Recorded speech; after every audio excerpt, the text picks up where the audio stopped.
civilizações do espaço visitando o planeta Terra.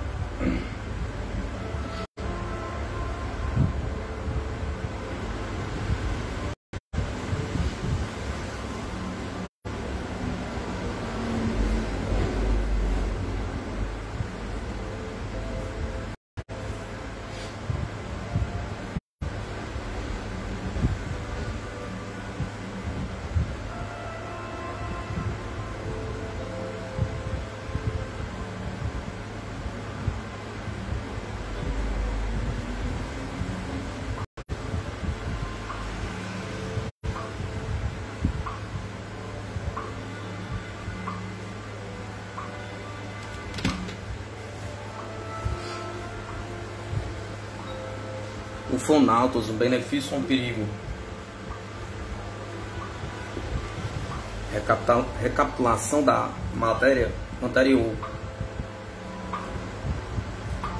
Vamos lembrar com poucas palavras, a matéria das partes 1 e 2, já publicada, nela foi realçada de um lado a evolução vertiginosa da tecnologia terrestre, ao qual do outro lado, desprovido de freio moral, ameaça não só a existência própria da natureza, que garantiria a nossa subsistência humana, mas ameaçaria extinguir de vez e subitamente a totalidade da civilização terrestre, se não a própria vida deste planeta. Segundo o jornal bimensal suíço, o caso de haver suspeita de ter se realizado o lançamento de uma ogiva nuclear contra determinada hegemonia. Esta disporia de apenas 6 a 8 minutos para fazer as averiguações necessárias e tomar então a decisão a respeito de se deve ou não revidar, iniciando-se assim a destruição imediata de nossa civilização terrestre. Naturalmente, a responsabilidade deste desatino cabe principalmente aos nossos líderes, a maioria da raça branca, pertencente às nações que se intitulam cristãs, mas isso só teoricamente, pois na prática não exercem a alta moral oferecida por aquela religião. Também durante estes últimos anos, quanto está se tornando cada vez mais o hiato entre a moral e a evolução tecnológica, por intermédio das testemunhas dos seus contatos terrestres no mundo inteiro, as forças extraterrestres têm feito advertência sobre a calamidade e o perigo de tal estado de coisas aqui em nosso planeta, aqui no Brasil, dessas demonstrações extraterrestres. Deram-se conta Hélio Aguiar, Freitas Guimarães, Berlete, Tasca, Foradamski nos Estados Unidos e Eduardo Mier na Suíça, mas o que houve em Fátima, Portugal? Do outro lado, o boletim ufológico anglo-norte-americano recentemente editado pretende alegar serem difíceis as interpretações de tais advertências. O mesmo boletim tenta ainda culpar a comunidade científica por o governo não ter tido a oportunidade de estudar com objetivo a realidade do problema extraterrestre, que teria sabotado as pesquisas governamentais nesse sentido. Mas a ação do finado professor Heineken demonstra exatamente o inverso, ou seja, a interferência governamental torpedeando tal estudo público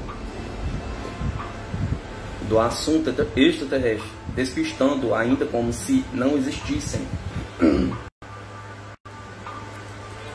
Observação: Alan Kehane morreu aos 75 anos de idade em Spotlight, Arizona, em 1886, e era filho de pais tchecos. Formou-se em 1931 pela Universidade de Chicago Boys, e com o astrônomo Fred Whipler preparou a tecnologia para futuro acompanhamento da órbita de satélites. Quando teve o desprazer de saber, em 4 de 11 de 57, do lançamento do Sputnik russo, voltou à Universidade de Northwestern em 1960, Chicago. Suas atividades no campo político foram assinaladas no Livro Branco dos Discos Voadores. Assim foi o professor de física atmosférica James McDonald o primeiro a denunciar vigorosamente a interferência da política na questão extraterrestre, seja no projeto universitário Condor, seja no projeto do bloco da Força Aérea. E o professor, sendo hostilizado em seguida pelo governo, acabou com sua vida pelo suicídio em 1971. Entretanto, tal qual sombra vingadora desta morte, Uma humanidade solerte que falhou em não ouvir e corresponder ao sacrifício de McDonald. Hoje, 15 anos depois, assiste à deterioração séria não só do solo, mas da própria física, a atmosfera do globo terrestre, tão necessária à sobrevivência da vida humana, especialmente na camada de ozônio. Ainda estão sendo esperadas modificações climáticas radicais aconteceram dentro de uma dezena de anos, e tudo em virtude das agressões do próprio homem à natureza e da não absorvência das advertências terrestres feitas aos líderes do nosso planeta. Observação: em junho de 1984, sob a direção de Augusto César Vanucci, no programa Percepção do Teatro Fênix, a TV Globo fez bela gravação da advertência terrestre feita há poucos anos em Chapecó. A testemunha Antônio Nelson Tasca, para esta gravação, a TV Globo chamou Tasca naquela ocasião na Bahia, especialmente para participar do programa. Entretanto, a divulgação para o telespectador, conforme declarado na ocasião, dependeria da alta direção do proprietário da TV Globo, Roberto Marinho, e até hoje o programa não foi ao ar. Aliás, o representante brasileiro do jornal bisemanal norte-americano Nation Inquirer, Gabe Richman, asseverou-nos que nenhum jornal dos Estados Unidos que se prezasse publicaria advertências terrestres. O que tem a ver as ações humanas com os acontecimentos telúricos e cósmicos, pergunta. E a natureza violentada pelas insensatas e egoístas ações deflagradas contra ela, conforme expresso pelos cabeçalhos jornalísticos dos apêndices 1 e 2 no final deste artigo, demonstra ela também a sua própria dor, traduzida pelos movimentos em forma de terremotos cada vez mais frequentes na crosta planetária e pela retomada de atividades dos vulcões, segundo a análise do apêndice 3.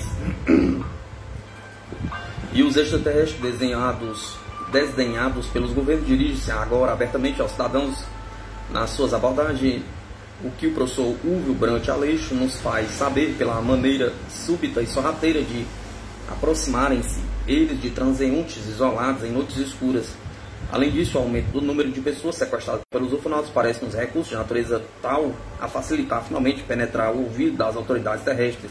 Agora, com respeito à previsão profética do sensitivo Edgar Cayce para o fim dos tempos, citado pelo nosso ufólogo mineiro Brant Aleixo, com relação ao aparecimento cada vez maior de bolas de fogo e sinais estranhos no céu terrestre no final do milênio, e de que talvez já estamos em plena era apocalíptica, sem disso termos dado conta, arriscaríamos ainda o comentário de que alguns dos nossos malfadados líderes arrependidos possam interpretar tais sinais nos céus com o seu Meneteket, isto é, o próximo término do seu reinado na Terra. Os ufologistas que tudo fizeram em prol do conhecimento do problema terrestre aos seus cidadãos e autoridades, daqui em diante, com apocalípticos acontecimentos, as ideias enrolarem no cenário terráqueo, os ufólogos em paz com a sua consciência, mas com a plateia dos circos máximos terrestres lá, estarão expostos aos respingos, enquanto os extraterrestres continuarão supervisionando tudo, alojados em mais segurança em suas naves cósmicas.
Caso de Moacir Baiana, em Pati dos Alfaieiras, Rio de Janeiro.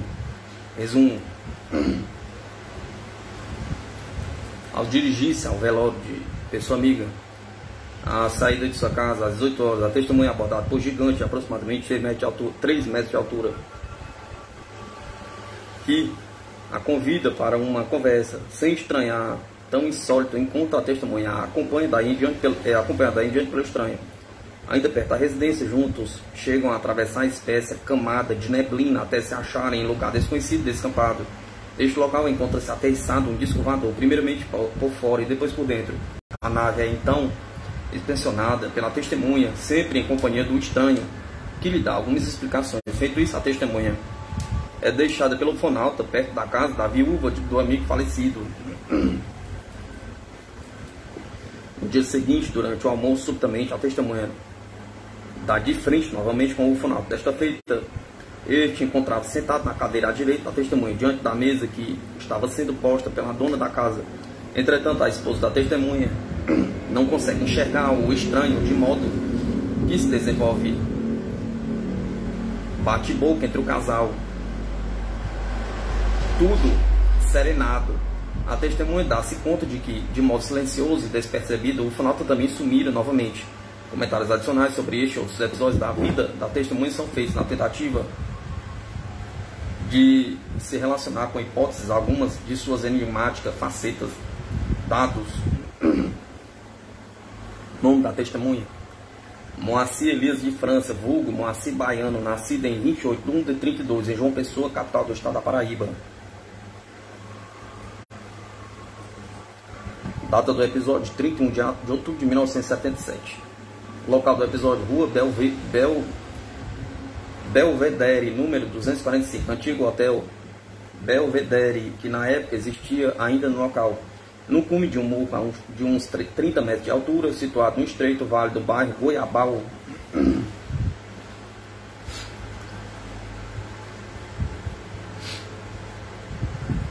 A cerca de 1.500 metros do centro da pequena cidade serrana de Pati dos Alferes, sudoeste do estado do Rio de Janeiro. Atualmente a testemunha mudou-se para a residência na rua B, número 345, na estrada Roseiral, que fica no bairro de Arcozelo, na mesma cidade. Época das pesquisas iniciada em 1977. Ignoramos o dia e o mês e prosseguimos em 1986, nos meses de março, maio, de junho, julho e de agosto.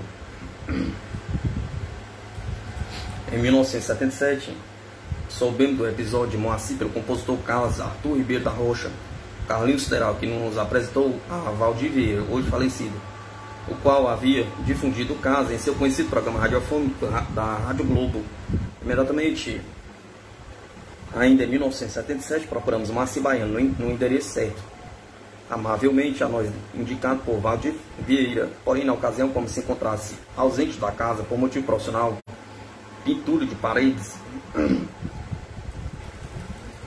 não tivemos a oportunidade de encontrar Moacir, embora deixássemos recado para posterior comunicação por telefone. Só recentemente é que nos foi lembrado o nome e o caso desta testemunha, por pessoa conhecida nossa de Moacir. Na ocasião, essa pessoa amavelmente procurou junto conosco a nova residência de Moacir, pois teria sido muito difícil nós acharmos sozinhos.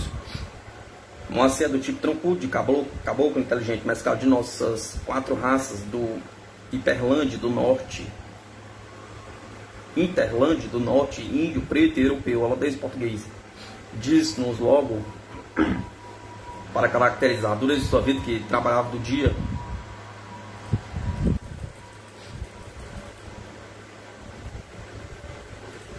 esse caso aqui já foi.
considerações a respeito de contatos extraterrestres no Brasil de 1957 a 1987. De Rossi a Berletti e Bianca, o quarto elo da sequência ufonauta, benefício ou perigo, para a devida apreciação do pessoal de Klemer e dos extraterrestres Mirassol.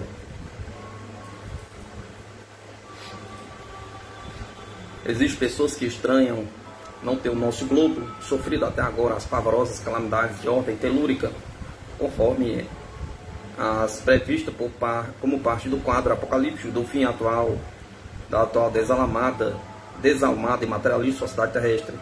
Todavia, outros opinam ter sido permitido um adiamento graças aos esforços de alguns praticando meditação, como a trazida da Índia, ou então por extraterrestres, segundo o legado a grupos terrestres, no caso brasileiro de M.A.O. Bianca e no caso suíço de Eduard Meyer, do que a melhora terrestre ocorre.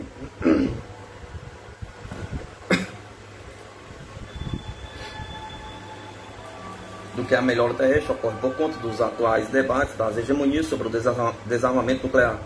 E teriam estes debates originários das advertências terrestres feitos aos líderes políticos mundiais ao longo dos últimos 40 anos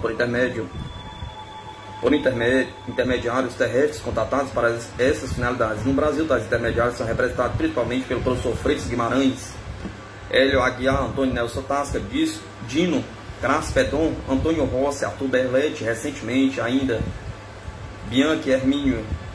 E Mulher Extraterrestre recomendou ao contatado Tasca divulgar a mensagem extraterrestre aos terrestres, a fim de que seus dias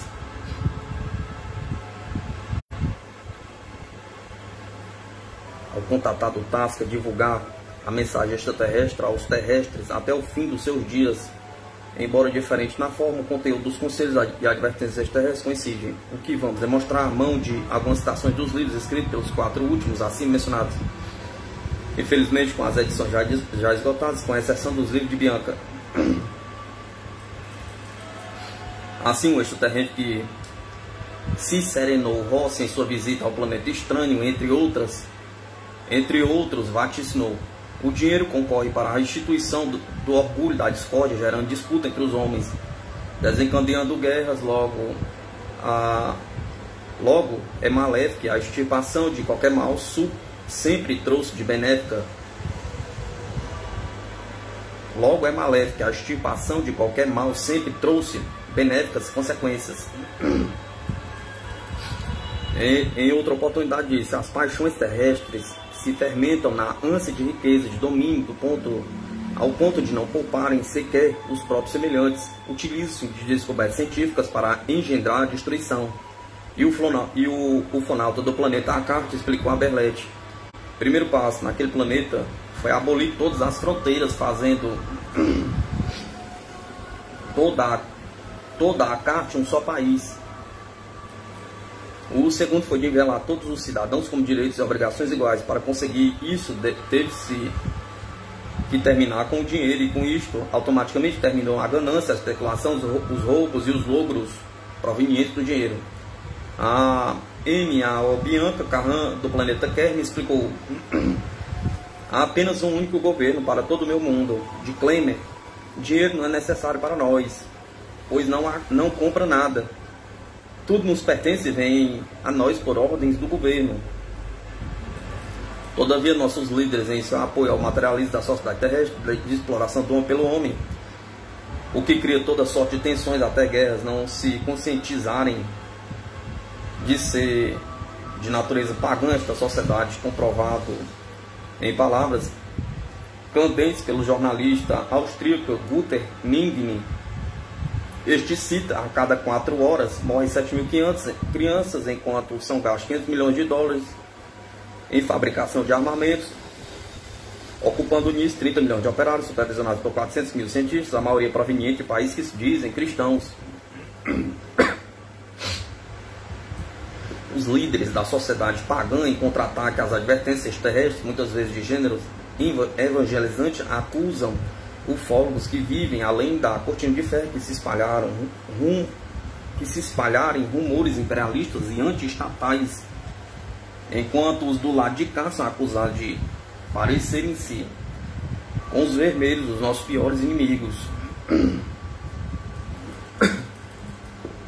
Estamos ainda admirados de como contatados de longa duração, aproximadamente 10 anos nos casos de Berlete, Bianca e Mier, conseguiram sair ilesos das armadilhas postas em seu caminho pela política, enquanto a vaidade humana e o egocentrismo vitimaram o contatado com Nilson Pateiro, faltando também há muito quaisquer notícias de Dino Grasperdon. Por alguns exemplos citados a seguir, julgamos continuar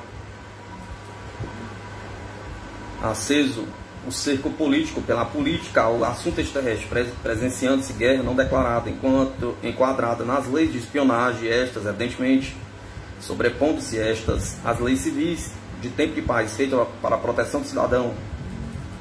Assim, Ibrahim Rodrigues da Fonseca, após conseguir fotografar disco voador que chegaram a aterrissar na vizinhança de sua casa, em Itapeva, estado de São Paulo, posteriormente teve surrupiados os negativos de tais fotos.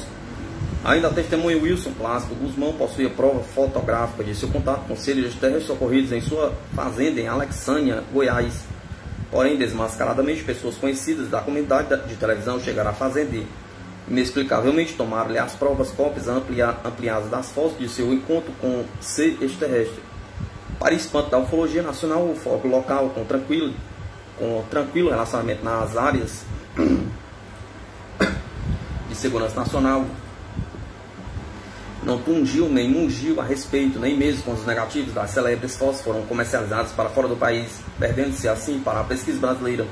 Há poucos anos, o ufólogo brasileiro, com outros e mais, o astrônomo norte-americano Dr. Heineken, havia fundado em Brasília uma sociedade de pesquisa de cunho nacional e internacional.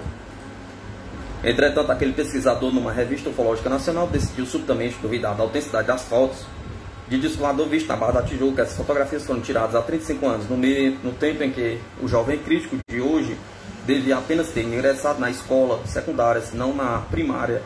Não possui ele, portanto, lastro para participar conscientemente de todos os comentários a respeito do assunto, inclusive até pesquisas aprofundadas pelo então coronel João Adil de Oliveira, do Ministério da Aeronáutica, não merecendo desta forma agora as fotos famosas mexericos de ordem retardatária infundada. Aqui compete ainda mencionar o caso de Bornal, de um fazendeiro Arlindo Gabriel. O Bornal sumiu após Arlindo tê-lo deixado na relva, ao afastar-se de maneira precipitada do local onde manteve contato com o disco voador e seus ufonautas. Entretanto, após infrutíferas pesquisas junto com os companheiros do lugar durante algum tempo, logo em seguida ao episódio, semanas depois, em nova pesquisa, o Bornal foi achado exatamente no local antes vasculhado. Todavia, no tecido agora estavam visíveis inscrições estranhas em forma de hieróglifos, provavelmente originária dos ufonautas, substanciada assim fosse passageira do posse passageira do Bornal pelos extraterrestres e a autenticidade da devolução. A pedido do certo ufólogo presente, o Bornal foi cedido a este só para empréstimo, a fim de serem encerradas pesquisas sobre o significado das inscrições, assim como sobre a matéria-prima da tinta usada nos sinais. Entretanto, embora tenha passado agora 7 anos e o fazendeiro tenha feito vários pedidos para a devolução da peça emprestada, até agora esta reposição não teve lugar para o legítimo dono fazendeiro.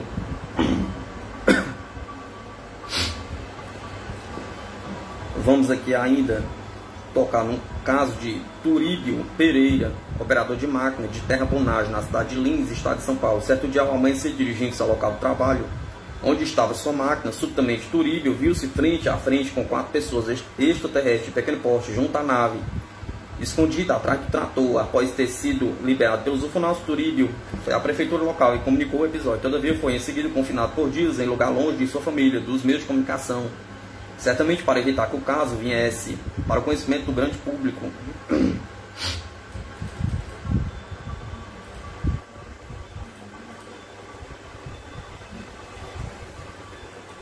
Formando a opinião a respeito dos extraterrestres. Em vez de permitir que a comunidade terrestre, com serenidade e baseado em documentos, debatesse o assunto, tem a política insistido em transformar o problema em matéria controvertida, falseando por rumores artificialmente criados para esta específica finalidade. Por esta razão, para opinarmos, restringimos ao material brasileiro colhido durante os últimos 30 anos por pesquisadores de confiança, porém temos de admitir que às vezes encontramos dificuldade para opinar, frente à grande variedade encontrada entre as inteligências cósmicas. De outra parte, devíamos considerar também o ponto de vista extraterrestre, que diante da perspectiva de em breve levarmos nossa parafernália guerreira terrena para o espaço, podem encarar os terrestres sob a prisma de grande periculosidade para a vida cósmica. Talvez assim possamos melhor compreender a aparentemente gratuita hostilidade de inteligências extraterrestres às testemunhas terrestres, conforme relatado sobre o fenômeno chupa-chupa no norte do país, e 3 casos no estado de Minas Gerais, como no bairro da Baleia, em Belo Horizonte, Beberibe, Beriberi e em Diamantini, no caso de Bebedouro. Porém, entre as inteligências terrestres encontram-se algumas divorciadas da forma física terrestre, que também diferentes em evolução e tendências, como por exemplo, citamos as formas quadrangulares pensantes vistas na polaria de Vila Balmer, na cidade de Joinville, Santa Catarina. Citamos ainda as formas quase torneadas, movimentando-se rapidamente sobre um pé único.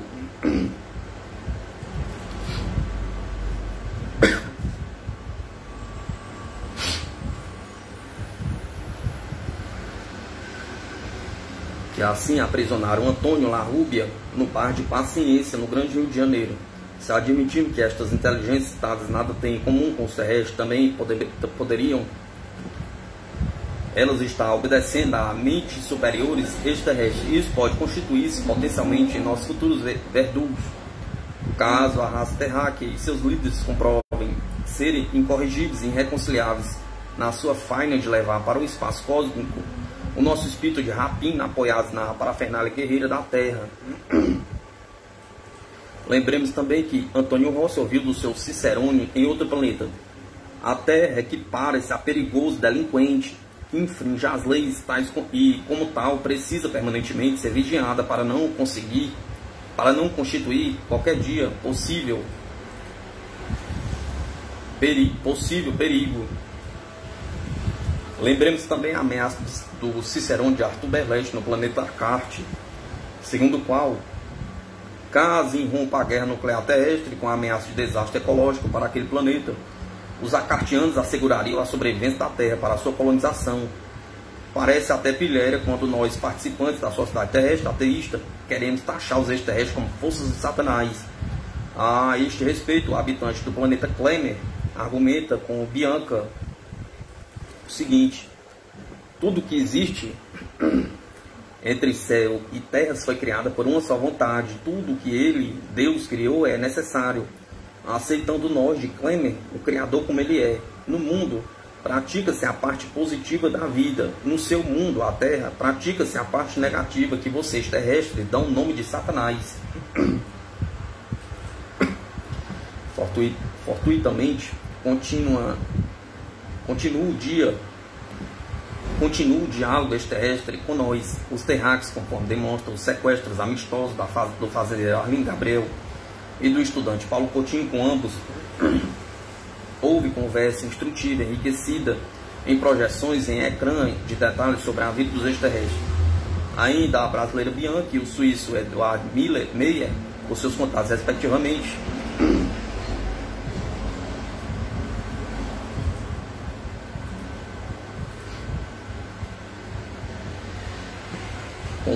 Com o planeta Klemer e os pleiadianos relatam que entre as raças terrestres e algumas extraterrestres existem parentesco que se perdeu na memória ao longo dos milênios. Naturalmente, os extraterrestres não viriam aqui de tão longe só para nos ajudar em nossos desatinos, porém, mas como irmãos mais velhos e experientes, a levar-nos por conselhos de volta ao bom caminho, ou, se necessário, como um bom pastor procede com as ovelhas desgarradas, trazidas de volta para o rebanho pelo latido e gestos ameaçadores do cão auxiliar do pastor.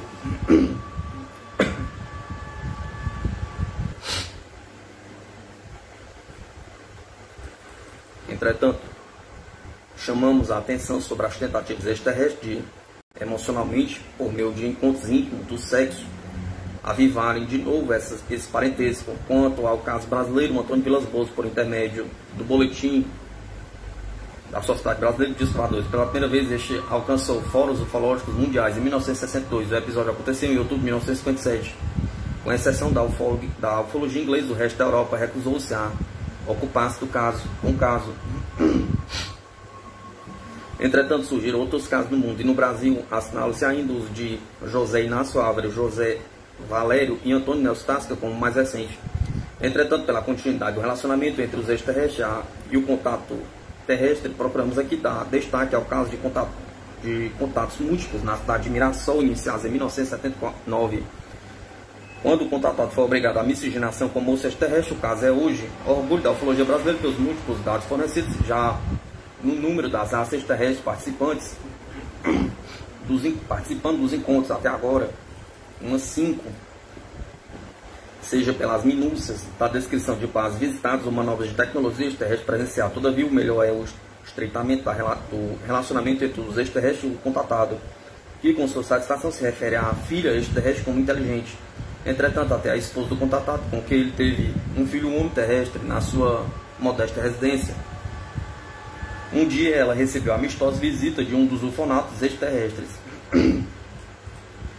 Debitam alguns ufólogos a personalidade do contatado, pessoa simples, despretensiosa e maleável. A razão única para tal fortuito desenvolvimento das relações, porém não existisse o ufólogo local, professor Ney Matiel Pires. Há muito a política terrestre teria conseguido abortar tal desenvolvimento pelo tratamento agressivo que costuma dar aos envolvidos e pelas vantagens materiais com as quais procura gratificar aquelas pessoas mancomunadas em manter sigilo a respeito desse relacionamento com os extraterrestres. O bom senso e o alerta do UFO local. O bom senso e o alerta do UFO logo no local permitirá a proteção necessária para o contatado, hoje em dia transformado já em outra personalidade mais segura de si, graças talvez ao intercâmbio que susteve e continua a sustentar com os extraterrestres. E concluímos, se o intercâmbio com os extraterrestres tornou-se útil para o contatado, por que não poderia também tornar-se útil para a comunidade, uma cidade como Mirassol, talvez o nosso país ou o mundo terrestre, conforme preconizado por outros contatados de longa duração, como Berlete Bianca, Eduardo Miller, no presente e no passado, Jorge Adams, que se pergunta se a pedido terrestre de auxílio extraterrestre, o ufonauta de Mirassol respondeu que o trataria, porém, de maneira por nós não compreendida. Então, para facilitar essa compreensão, já que ficamos até agora livres do terror da guerra nuclear e com funções telúricas, proporíamos que fizéssemos de conta sermos pacíficos cristãos para permitir democraticamente a divulgação das advertências extraterrestres, que são, quem sabe, o gesto esboçado no fim de 2 milênios, no limiar do terceiro, permitiria o congressamento espontâneo de todas as facetas de opiniões terrestres, permitindo iniciarem-se as benéficas transformações das quais carece a atual, sofrida e atrasada civilização da Terra.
embora já preparado para publicação há aproximadamente 12 meses, só agora foi editado o presente trabalho, o que vem comprovar mais uma vez que não é só a presença da matéria-prima que garante o seu desenvolvimento. Assim, a primazia da edição desta coletânea, meados de 1975, coube ao Vantla Vergeland, editora alemã ligada à Sociedade Ufológica Dust, que se congrega em torno do casal Cartwright Wiesbaden, na Alemanha.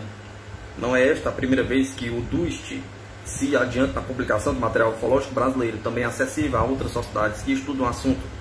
Assim é que em 1973 foi lançada em primeira mão pela editora o relato brasileiro Arthur Beleste, na cidade de Sarandi, no Rio Grande do Sul, a respeito da viagem forçada que fez ao planeta, que em alemão tem o título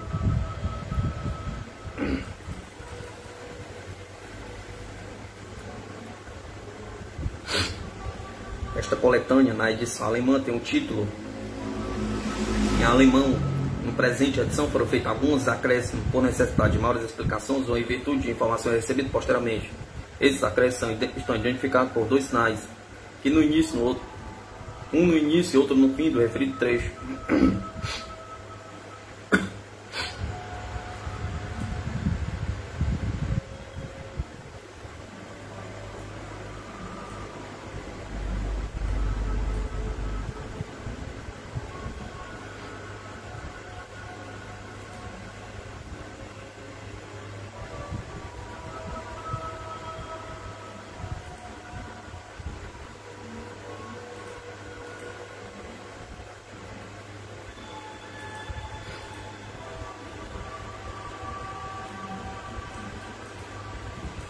Análise de estudos sobre ufonautas, coletâneos estrangeiros. O livro The Humanoids, de autoria de Charles Bond, teve um merecido impacto pela maneira corajosa com que apresentou o problema dos tripulantes dos discos voadores, contribuindo Gordon Grey Gold com uma série de 65 casos ocorridos na América do Sul. Entretanto, os seus casos de número 19 e 22 referem-se aos episódios brasileiros do professor José de Freitas Guimarães e Antônio Vilas Boas, demonstrando possuir alguns dos tripulantes feições estreitamente iguais às do gênero humano.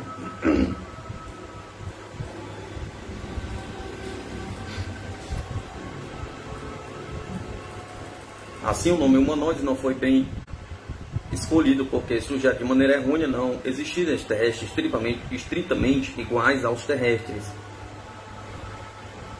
Mas convincente é o nosso argumento, em vista de nossa série apresentar 15 casos de tripulantes iguais aos homens terrenos, como os de Dona Maria Sintra, em São Paulo, Daildo de Oliveira, em Bauru, e dos 4 estudantes da estrada Aguaí, Pirassununga, e Arthur Berlete, de Sarandi, respectivamente. Os casos número 17, 21, 28 e 29 de nossa série demonstram estas 4 ocorrências que as testemunhas ignoravam completamente que estivesse na presença de criaturas extraterrestres, só percebendo que não eram gente de nosso planeta quando essas pessoas entraram em suas naves e levantaram voo rapidamente e silenciosamente.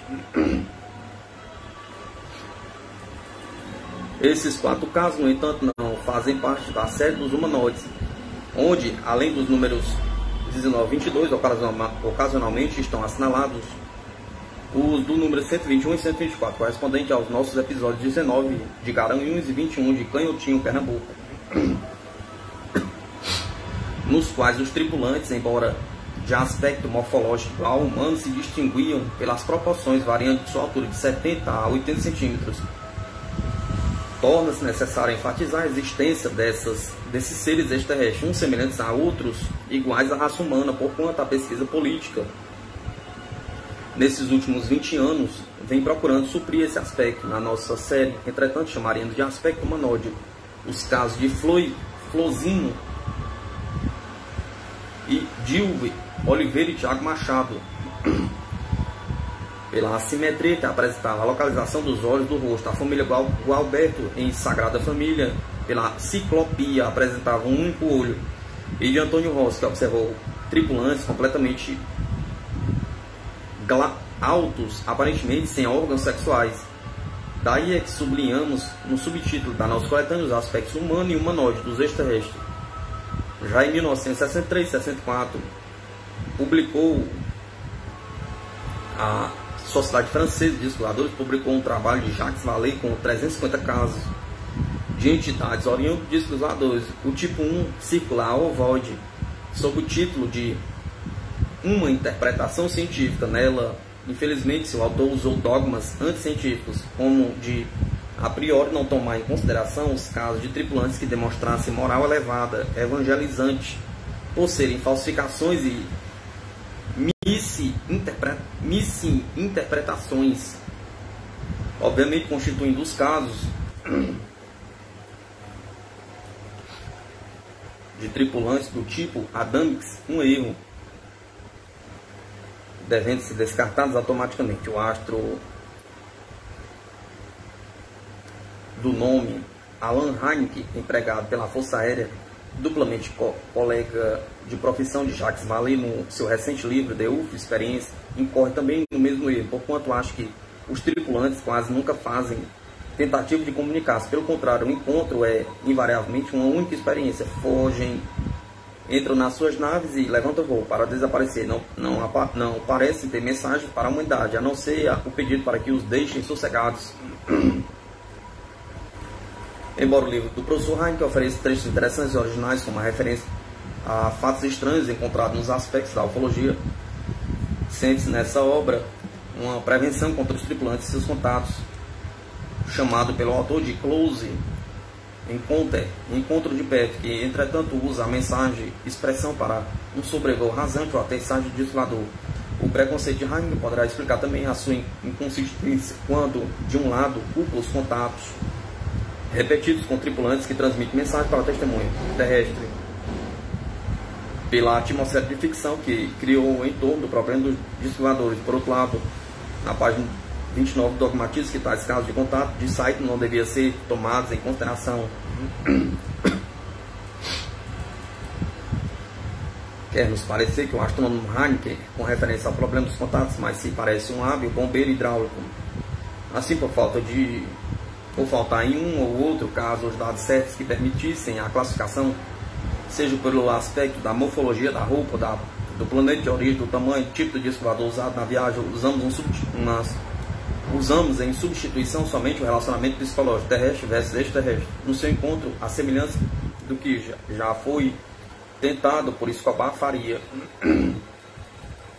Porém, separamos completamente as nossas conclusões do capitão F dos relatos propriamente ditos contidos no capitão C, para que o leitor possa chegar às suas próprias conclusões, livre de comentários ou pronunciamentos, sejam eles objetivos, emocionais ou precipitados. As dificuldades encontradas na pesquisa foram as grandes distâncias a serem vencidas, no caso da Sociedade Brasileira de Escoadores, como ponto de partida do Rio de Janeiro, que seriam somados 13.000 quilômetros. Somente para a única pesquisa ufológica, durante nossas férias, percorremos com o nosso carro particular um total de 10.000 quilômetros, tendo passado pelos estados de Minas Gerais, Goiás, Distrito Federal, Santa Catarina e Rio Grande do Sul. Acreditamos que só nas pesquisas focalizadas nesta coletânea devemos ter percorrido aproximadamente uns 50.000 quilômetros.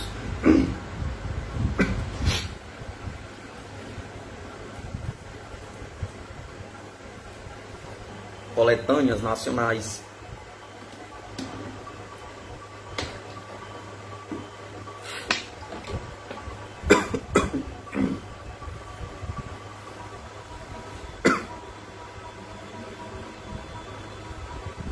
O primeiro trabalho no Brasil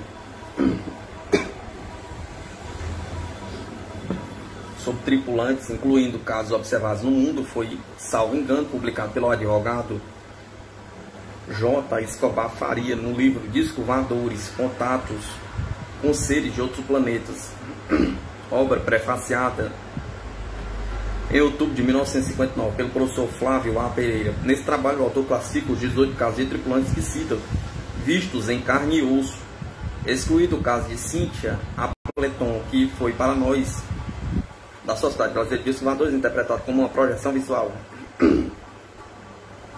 em 3 grupos. O primeiro consistia de tripulantes bonzinhos, tipo branco, visto pelas testemunhas Bertrand, Klemer, Adamski, Vetácel, Aligan, as moças norueguesas Jacobsen, Slavangen, o mexicano Villanueva e os brasileiros Freitas Guimarães e Godoy. O segundo grupo, tipo preto, o autor reuniu os tripulantes agressivos ou que se defendiam de uma agressão com outra, sendo constituído pelos casos de Flores e Gonzalez, Gonzalez e Ponce, Desvarges, Taylor, May e Fekete. E o terceiro grupo citou os casos em que tripulantes foram vislumbrados à distância, Simons, Unicut e Rustenberg. Em 1970, o ufólogo Jader Pereira de Porto Alegre publicou na revista Sociedade Francesa um trabalho reeditado em 1975, no qual analisa 333 casos de tripulantes, aparentemente abrangendo os últimos 20 anos, sendo focalizado, classificado e desenhos. Esse extenso trabalho, embora reúna maior número de casos, peca pelos 2 pontos seguintes. Os casos especificados não mencionam testemunhas localizadas, como fez Escobar Faria, nem o que seria mais completo, nomes dos pesquisadores e datas das pesquisas. Deste modo, não há no trabalho do gaúcho Jader a possibilidade de reexame dos casos para a comparação de dados e detalhes, nem para a comprovação de que as ocorrências tenham sido de fato pesquisadas. Isso naturalmente traz no bojo o inconveniente de inclusão de apenas um muro de jornais.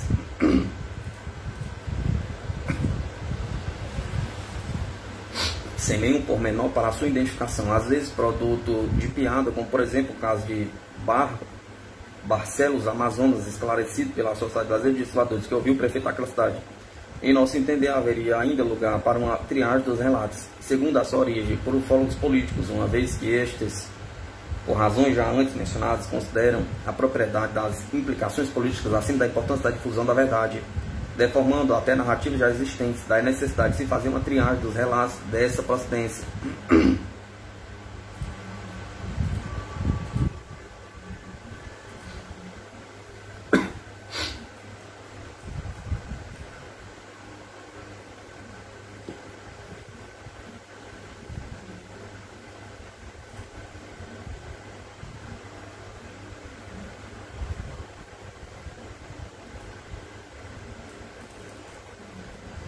Pensamos que seria inconveniente classificar os tripulantes pela roupa ou pelo uso de máscara, simplesmente por se tratar de apetrechos que seriam usados ou não nas excursões terrestres, conforme a necessidade do caso. Também achamos inconveniente usar a morfologia dos tripulantes para o seu devido agrupamento, já que dos 40 casos, somente 24 permitiram o vislumbre de algumas peculiaridades morfológicas, como foi exposto no capítulo 7. Finalmente, usamos para o seu agrupamento a maneira psicológica de como eles se portaram nos seus encontros terrestres.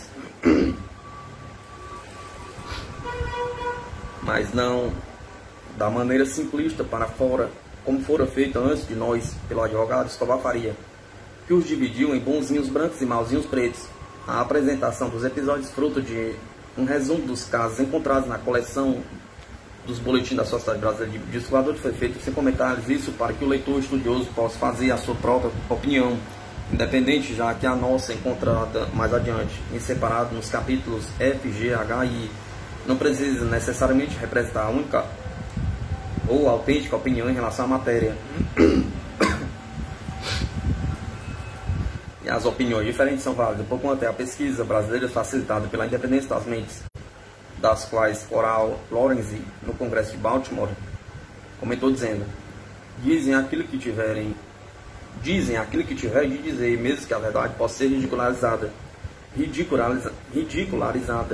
Finalmente, opinamos à vista do reduzido número de casos, quando em comparação com o número global do mundo, aproximadamente 40 casos brasileiros e 350 no mundo inteiro, que a qualidade e os aspectos peculiares dos contatos havidos no Brasil, a homogeneidade da pesquisa mencionado data, local e episódio, nome dos protagonistas e da sociedade pesquisadora ultrapassam os 10% que lhes corresponderiam quando a comparação numérica. Nesses 40 casos não foram incluídos as experiências de O'Nilson e Edmond Cardoso.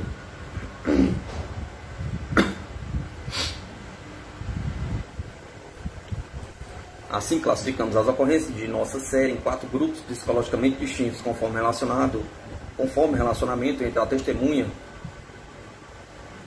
terrestre e o visitante espacial. Primeiro grupo, ufonauta visto à distância, 16 casos. Segundo grupo, aproximação amistosa dos ufonautas, 12 casos. Terceiro grupo, Pânico e fuga dos ufonautas, 3 casos. Quarto grupo, aproximação forçada dos ufonautas, 9 casos.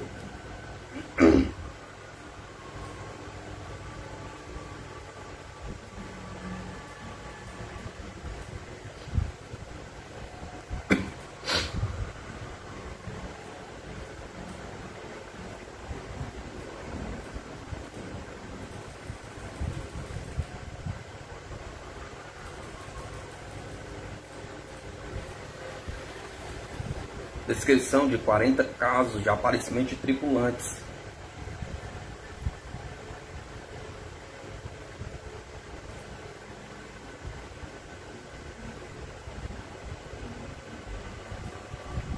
No dia 21 de junho de 1970, um objeto estranho apareceu no mar em frente à Avenida Niemeyer, na Guanabara, sendo observado por várias pessoas, entre estas o senhor Aristeu, sua esposa, Dona Maria Nazaré, 5 filhos do casal, e o agente de Polícia Federal João Aguiar, que visitava a família na ocasião, na casa número 318.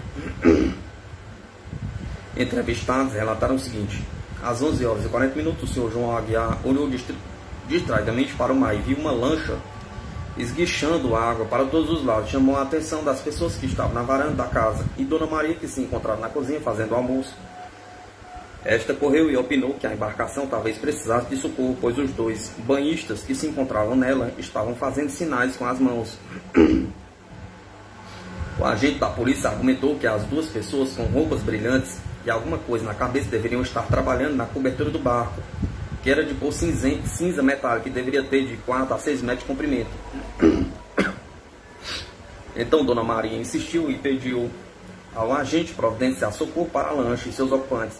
Imediatamente o policial dirigiu-se a pé ao Mar Hotel, de onde telefonou à polícia marítima no centro da cidade, a qual prometeu mandar socorro. Voltando à casa 318, ainda pôde ver a lancha no mesmo local, planando uns 300 metros, jogando para os 2 lados, como acontece com os barcos de corrida.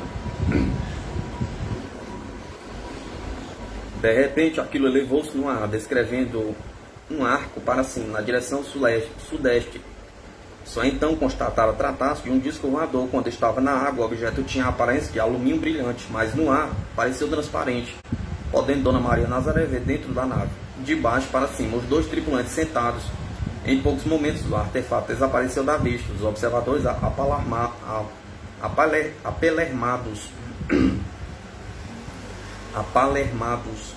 ao decolar a nave, deixou no local onde esteve uma coisa como um aro branco do tamanho de um caixote, o qual afundou poucos depois, voltando logo à superfície. Então separou-se dele um corpo amarelo de formato elíptico de uns 40 centímetros, ficando partes imensas. Esse objeto dirigiu-se lentamente para a terra. Quando estava a distância de 120 metros da margem, deu uma guinada para a esquerda, em ângulo reto, seguindo em direção à Praia da Gávea. Curioso, Dona Maria saiu para a estrada, seguindo o objeto, há uns 10 minutos. Ainda uns 10 minutos, desistindo depois. Por outro lado, o arco branco seguiu a coisa amarela, porém mais lentamente, ora mergulhando, ora emergindo, até que desapareceu do ângulo da visão.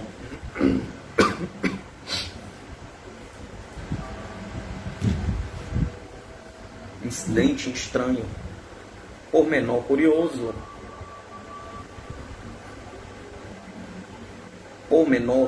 Ocorreu 20 minutos depois que o senhor Aguiar telefonara à polícia marítima. Uma lancha aproximou-se em alta velocidade em direção às ilhas Comprido e Palmas. Deteve-se a cerca de 1000 metros do local de onde o aparelho acabara de decolar. Então todos as testemunhas viram que a tripulação daquela lancha içou para bordo com muita dificuldade um objeto vermelho de forma cilíndrica. Em seguida, a lancha regressou velozmente na direção de onde havia vindo.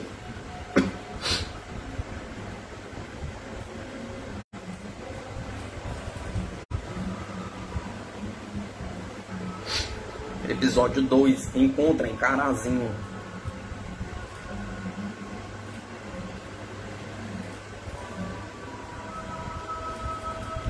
A cidade de Carazinho, no Rio Grande do Sul, foi a localidade escolhida para um encontro em terra de 2 naves espaciais e seus respectivos tripulantes.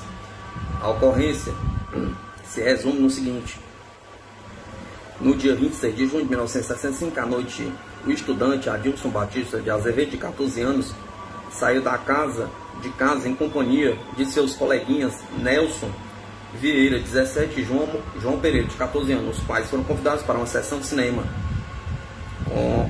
Como a residência de Adilson fica na periferia da cidade, teriam que andar a pé uns 10 minutos. Ao chegar à altura de um terreno baldio, entre as ruas 15 de novembro, General Canabaro e Alexandre da Mota, avistaram no céu, saindo por trás de uma nuvem, a uns 500 metros de altura, um foco de luz forte, em forma de cone, que iluminava o chão numa faixa de 10 metros. Como a luz descia rapidamente, com um zumbido estranho, os garotos se assustaram. Nelson e João Pereira, pensando tratar-se de estrela cadente e enxame de abelhas, correu gritando: "São abelhas, são abelhas!"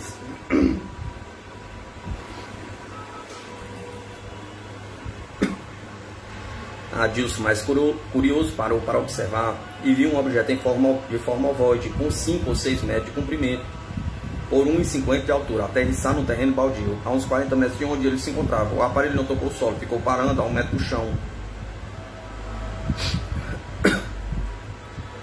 Uns 3 minutos depois, outro objeto surgiu, iluminou o solo e desceu, com igual zumbido, parado a 3 ou 4 metros do primeiro, no mesmo nível, ambos projetando um facho de luz no chão. Pela parte inferior, eram idênticos na forma, porém o segundo era bem menor. Deveria ter apenas 2 ou 3 metros de comprimento.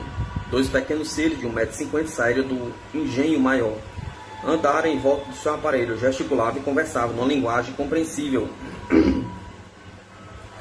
cheias de SSZZ, com voz grave, como de pessoas velhas. Adilson ficou observando durante uns 2 minutos e, no momento em que as criaturas estavam de costas, avançou mais uns 30 metros e entrou no terreno para olhar mais de perto.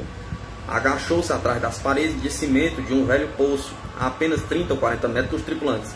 Estes usavam roupa escura e um capacete luminoso, saindo do capacete desde a altura do nariz, descia até o peito uma faixa mais escura, no que a roupa destacava-se desta com bastante nitidez. Após uns 5 minutos de observação, o jovem notou que três tripulantes de estatura idêntica haviam saído do aparelho menor e se dirigiram ao primeiro grupo, falando no mesmo idioma silábico. Um dos elementos do segundo grupo segurava na mão direita um objeto luminoso e andava de um lado para o outro. Pouco depois, os 2 homenzinhos do primeiro grupo deram 3 voltas em torno de sua nave e entraram nela pela parte inferior, abaixando-se suficiente para isso. O aparelho decolou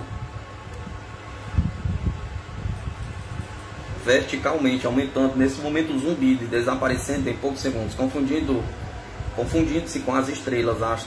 Os 3 tripulantes da segunda cosmonave continuaram conversando mais 3 minutos, executando os mesmos movimentos do grupo anterior, curvando-se finalmente para desaparecer por baixo do engenho, que subiu logo em alta velocidade, desaparecendo rapidamente.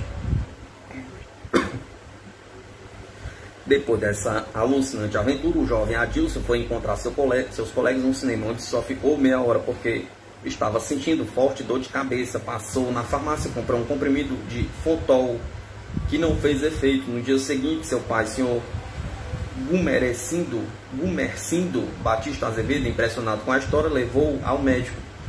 Este lhe receitou calmantes e sedativos que, por sinal, de nada adiantaram. Sua dor de cabeça continuou mais 5 dias e 5 noites, cessando então repentinamente.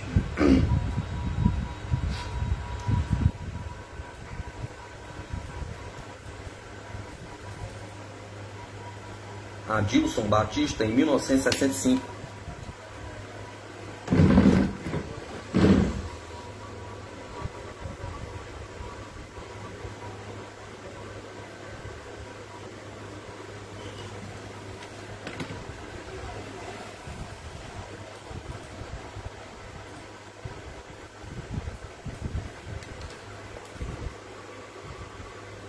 A descrição do caso em forma de desenho.